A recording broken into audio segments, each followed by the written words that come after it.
by the Canadian Presswood.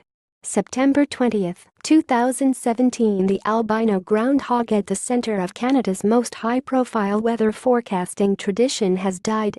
Wiarton Willie, a famous contributor to Groundhog Day festivities, died on Friday, according to the town of South Bruce Peninsula. He was 13, more than 3 times the average age of his peers in the wild.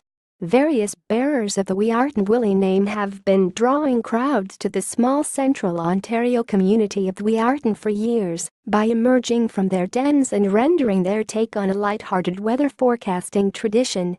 Folklore dictates that, if a groundhog sees his shadow, residents must endure 6 more weeks of winter. Failing to do so means warmer weather is on the way sooner than expected. A release from South Bruce Peninsula said Willie has become a well-loved figure for locals and tourists alike, with the most recent incarnation being no exception. Willie was 13 years young and served our town, province and country with immense pride each and every Groundhog Day, said the release announcing his death. Willie also enjoyed meeting the thousands of guests that would visit him at his home in Blue Water Park during the summer months. The town attributed his long life to his thorough care regimen and protected living environment. Standard groundhogs typically only live to the age of 4, it added, saying the lifespan of the albino groundhog is often even shorter. Groundhog Day folklore dates back centuries to a medieval Christian tradition known as Candlemas.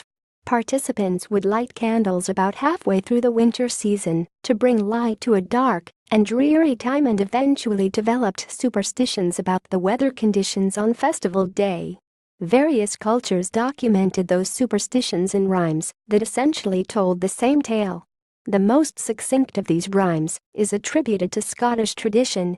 It simply says, "If Candlemas Day is bright and clear, there'll be 2 winters in the year." The long-standing festivities in Wiarton, however, are less a tradition than the urge to throw a party.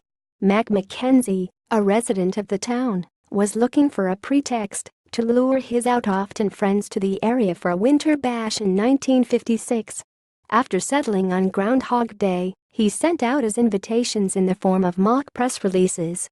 When one of them fell into the hands of a genuine reporter, however, Mackenzie had to get creative. The reporter had to have a story, Mackenzie explained in documents provided by local festival organizers.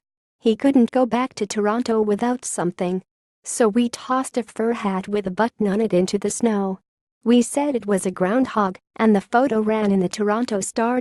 When partygoers and journalists returned the next year, Mackenzie decided a real groundhog needed to be pressed into service. This marked the beginning for Wiarton Willie, who has gained in popularity year by year.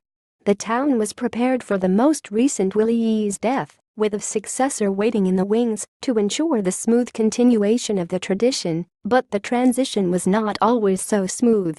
On one memorable occasion, Willie's death was only discovered on Groundhog Day itself, when the furry forecaster was slated to emerge from his den. This time, an understudy has already been recruited as a successor. 12-year-old Wee Willie will be promoted and assume the Wiarton Willie name on September 30, the town said, just after official commemorations for his predecessor.